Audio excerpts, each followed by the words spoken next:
such an asshole. Oh, tired, cold Cappy here on a cloudy, rainy day in Vegas. It's never sunny in Vegas, but it is always sunny in Philadelphia. We have a request. If you have a request, blah, blah, blah, asshole consulting things and stuff. Hello, my name is Anonymous. I'm 24 years old and currently living in a not bad part of the country. I was hoping for your opinion. I honestly think my life right now is too comfortable. I live with my parents. Yes, it is. You're in your mid-20s. You live with your parents. Hey, I'm gonna you and I'm not angry at you, sir. It's just your parents have failed you. But without parents failing their kids in one way or another, I wouldn't have my job. You're not supposed to be living at home at 24. Now, in today's economic inflationary climate, yes, it's okay to live at home if you're at 24, making money, saving up money, and you've heard my argument that a kid who stays at home at 18 to 22, living at home, work at two full-time jobs, even if it is at $15 an hour, you're going to have 150 to 200,000 at the time all your kids graduate from college. You'd be way ahead. Don't have to retire, all that other stuff. But normally, yeah, inevitably, maybe later than in times past, you would leave the fucking house and become your own man. And the reason you're sad and depressed is because you're merely existing. This is why all the zillennial, zoomer, millennial types, my latest book, it's actually kind of sad and shocking. A World Without Men, I looked at the percentage of men between 25 and 34, not 18 to 24, the next age cohort, 25 to 34. It's something like a third of them are living at home. Yeah, no wonder you're doing drugs. You're not supposed to live at home, so go live your life.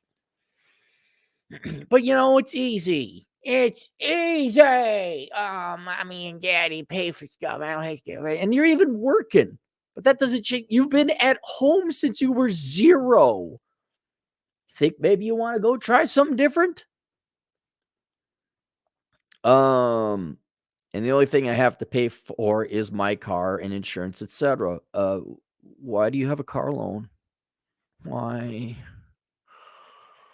Why don't you boys? I know we make fun of the girls for majoring in literally the world's dumbest, most easiest shit. I want to major myself. Like, oh my God, here's a course. It's called Women's Studies. You can actually study yourself. That's how low the bar is in this country now. And we make fun of women, rightly so, for those stupid decisions. But you boys just come in with your cars. Why do you have a car loan? You should have had enough money saved up by now to pay cash for a modest yet reliable, cheap used car. Why do you have a car loan? Why don't you boys read Bachelor Pad Economics? If there's just one chapter you boys had to read in Bachelor Pad Economics, it's about buying cars. All right? I'm not kidding. The number one financial mistake men make is they have kids they can't afford. Okay, that's the number one financial mistake you do. Number 2 is having cars you can't afford. All right. I work at a place making just shy of $20 an hour. I've been at the same company for the last 4 years. Okay, so you have been working. You have some money saved up, right? You got experience. You have even seniority. Sounds like you're a regular, reliable worker. These are great things. You should maybe even be promoted within this company. It's family owned. Nepotism. My son is better than all the other sons, and here you go, because blood is thicker than water. So you really do have life on easy mode.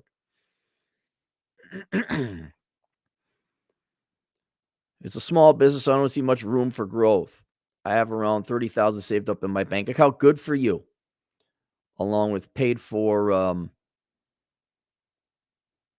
Wait, you said you got this for your car and insurance, but you say you have a paid off car. So the car's paid off, but you got another car that's not paid off? Unless you mean you're just paying for your car, like maintenance and all that. If that's the case, good for you. Good for you not having a fancy car. And that's a good car that you have there. Reliable, sensible. Also, like 5,000 in a 401k. But anyway, I have no skills or degree, and my only debt is 1,500 in credit cards. Why do you have credit card debt, man? What are you buying? You are by no means a loser. Not at all. You're working, you're saving money. You're doing way better than the average 23, 24-year-old. Okay. That is true. Why do you have credit card debt though, man? Like, come on. What are you buying? Fancy clothes to impress people? Why do you have 1,500 in credit card debt? Why? I just feel myself falling into crippling depression because I live in this little town with no friends, no one to talk to, and just straight up nothing to do. I'm also not interested in dating because after reading your book of numbers, I just don't think the juice is worth the squeeze. Plus, I'm average looking facially, but I'm only 5'5" and of a particular race. Again, I'm trying to keep you like, yeah, that is. I'm not saying give up on women, but you have wisely and correctly assessed your chances. You would have wasted a lot of time chasing girls being 5'5". I'm not saying don't chase girl like you see a 5'2" girl or you see a girl you really like. I'm not saying don't go to the gym or anything like that, but you have correctly assessed that your time going to say a nightclub or trying to like I don't know whatever, wasting your time on online dating, things like that. That is an intelligent move. And your time working at the job you're working was much better spent. And now you're starting to have benefits. I don't know if you realize in making the correct choice. Although I am saying if you see a girl, please do ask her out. Don't chase women. Just you have correctly assessed where you should deploy your time. And you've invested it wisely in working and being relatively frugal. Look at the results. You have $30,000 in savings. You effectively have no debt. You have a retirement plan, and you haven't gotten anyone pregnant. You may not feel it, but you're in very good shape for a man in his younger 20s. And those are the benefits of not wasting your time and investing it correctly. I think you're going to agree with me. I think you should be aiming for bigger and better things and investing your time in something a little more long-term and higher rates of return. But yes, you should not be, especially you should not be wasting your time chasing girls. Not saying that everyone is autistic. They don't listen to me. I'm not saying if there's a cute girl and she's significantly shorter, not to ask her out. Or if there's a gal that you like and she's tall, sure, go ahead, ask her out. But do not waste your time pining, wasting your time on online dating apps. Invest, take a shot, ask the girls out, get the fuck out. You got shit to do. So you're so far being very wise in your decision and judicious in how you use your time. Plus I'm average looking. Because of this, I've been debating just throwing myself into a big city to see what the hell happens. Now I have no idea what city to move to. I know 30 grand won't last long, but I have no problem working long days or living a minimalistic lifestyle. I figure I could stay at hotels and Uber until a job opportunity arose. Also, I enjoy driving, so I would like a city with good weather. I hope you see this email. Love to hear your thoughts. Okay, so I have a book written for you. Just for you. It's been waiting for it's written for people in your situation. And that's called Reconnaissance Man. I agree with you that you should not necessarily throw yourself into a big city that you're unfamiliar with and just see what happens. I agree with you, though, that you do need a change in life. And what you need above all else is a plan. Now, some people would say he needs to sit down and figure out what he wants to do in life. And a lot of people say, just don't go anywhere. But I'm like, okay, at the same time, to come up with a plan for what you want to do in life does require a little bit of exploration, does require you throw yourself out there a little bit, because how do you know what your life goals are if you don't go out there and figure out what life has to offer, sort of thing?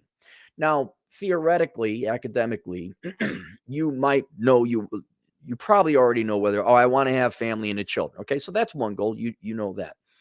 Where you want to live, that's not something that you just sit there and think about. Like, yeah, I think I like chocolate more than strawberry. You got to figure out where you want to live. So I'm going to strongly recommend that you go pick up the book Reconnaissance Man and read through it before you just start randomly going to towns. Because if you start randomly going to towns, you may end up, I'm trying to think of a crappy town. Tallahassee. You might end up in a crappy town like Tallahassee. Oh, it's in Florida. It's in the Panhandle. It's warmer. Oh, Tallahassee. I wonder why things are so cheap. There's a reason. You might think, ooh, big city, ooh, New York, ooh, LA. Yeah, no, you don't want to go there either. And so reconnaissance man kind of boils it down to the places that an industrious young man or woman should go and live or consider living. So you're not wasting your time traveling all over the United States trying to figure out. The second part of the book, technically it's the first part of the book, it goes through the logistics of it because most people are younger. They don't have the money. You got 30 grand. Well, how do I figure this out? How do I travel? How, to make the budget last? It goes through that. But I'm inclined to agree that you should change up your environment. You should go forth and find out where you want to live. However, you're making it seem to be an all or nothing decision. I got 30 grand. How long will it last me? Hold it. Hold it. Why don't you? This is what I'm going to recommend you do. Be more methodical about it. I would not give up your job right now or the free lodging you got and the good position of financial saving because you're saving money. This is not a bad situation you're in. Your parents are very kind to let you stay there. However, I got to imagine your parents give you vacation time, right? You got 2 weeks vacation time or something like that. This is all in the book, by the way. All right. It's in the book. But what I would do, step one, is start researching different towns that you might, well, first go read the book Reconnaissance Man, and then just stay in the areas recommended in the United States, right? From there, start researching all these different towns and say, okay, what does Las Vegas have to offer? Do I like the wet, boring stuff? What is the average monthly temperatures? Is it sunny? Is it rainy? Do you want mountains? Do you not want mountains? Do you like hunting? All these things. So what I would recommend you do, you're in a small town, obviously go to a bigger town, start researching different towns in different areas. And then you don't even need to take vacation time. You're in an area where there's a couple towns that I bet you could hit on a weekend or maybe a 3-day weekend. Say, all right, I can go fly in or drive overnight, get to this town, hang out there, and come back after a day or two. So you don't have to give up your job. You don't have to rent a hotel. You don't have to tap in your $30,000, and you can keep adding to your money and your savings, right? But let's say a day's drive, you can go to, I'm trying to think of a nice town, for Knoxville, Tennessee. Okay. You're within driving distance of Knoxville, Tennessee. Go there, get a hotel or an Airbnb for a day or two. Check out the area. Like, let's say you live in New Jersey. I don't know why you wouldn't have been to New York City living in New Jersey, but you never been to New York City living. I'm going to go check out New York City. Go get a hotel, walk around for a day or two, come back Sunday night. And you're going to start figuring out, 1, what you like, 2, what you don't like, and 3, starting to come up with a possible list of places you'd like to check out a little bit more thoroughly. Then if you want to go check out towns that are further away, right? Now let's say you're East Coast or east side of the country.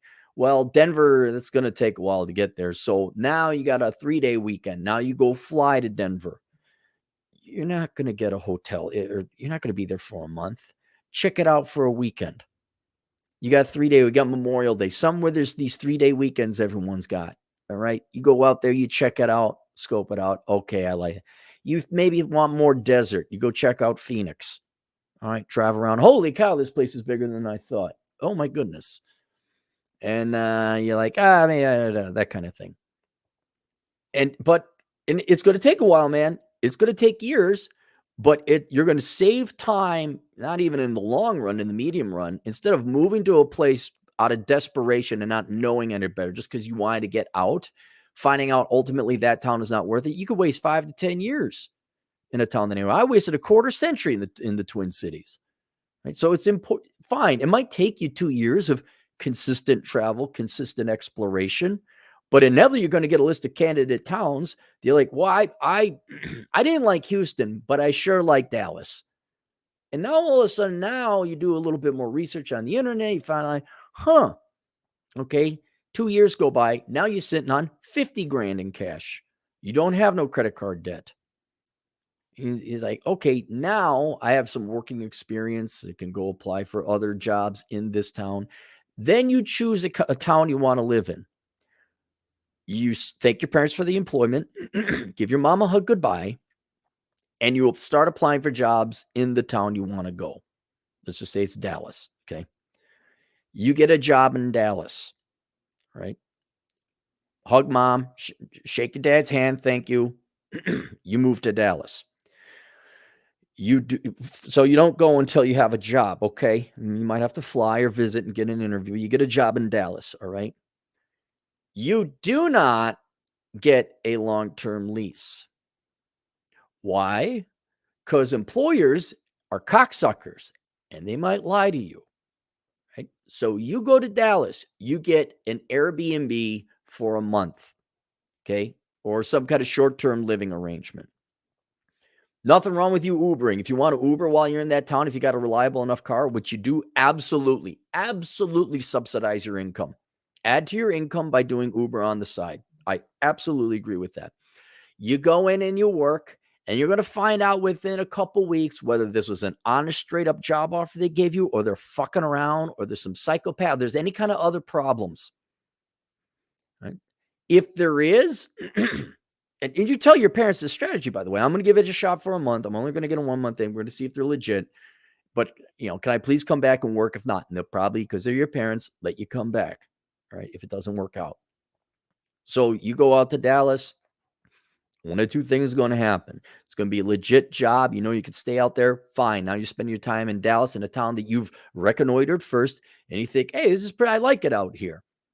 All right. Get to know the culture a little bit more. And you work, and now you're officially moved in a town you like. Give it a year, maybe 2 years. You're going to find out whether or not you like this town or not, whether it's something you want to be long term.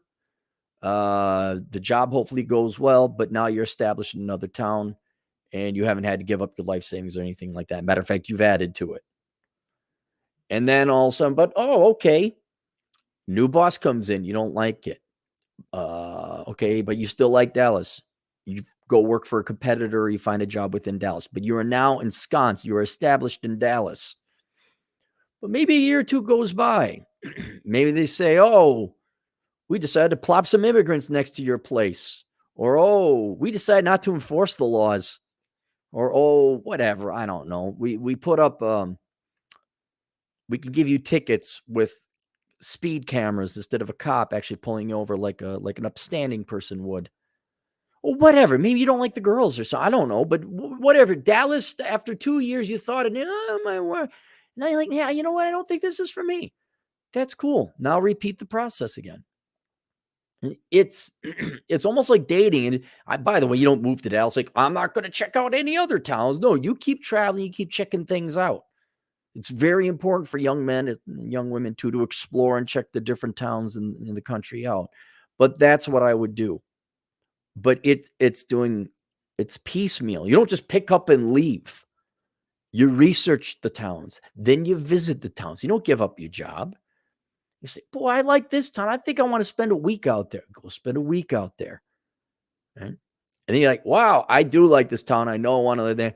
Apply for a job. You never move to a town without a job. And you don't assume the job's going to be there. You're going to assume they're just like every other baby boomer cocksucking boss. They're liars and frauds. And you get your 1 month rent or rental place. You ain't say, oh, this isn't bullshit. Okay, now I'm going to get a year lease or whatever. And that's what I would do. But philosophically speaking, spiritually speaking, yeah, man, you've not left home in a quarter century.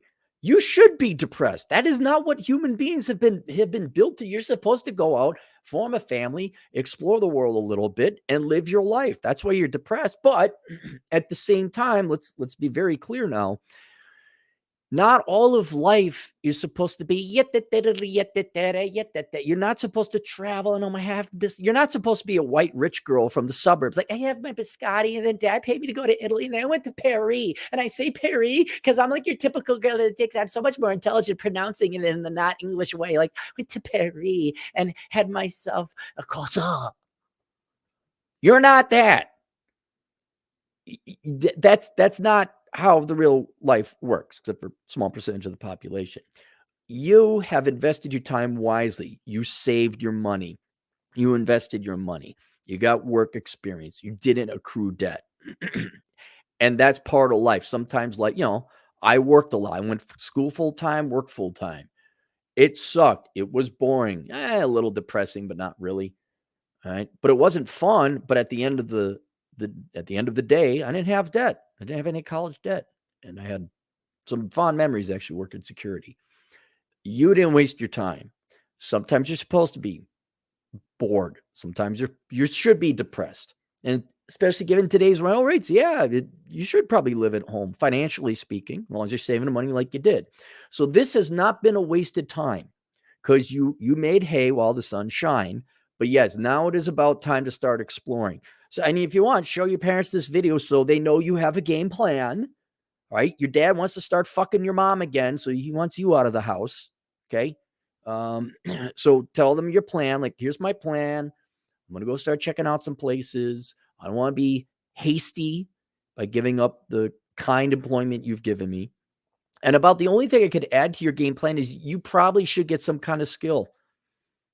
I was going to recommend the military because then you definitely get to travel. Maybe not the places you're interested in, but you definitely, and they would pay for some kind of education and training, but you don't need to. You're going to have to start thinking of some of, because all you're doing is general labor.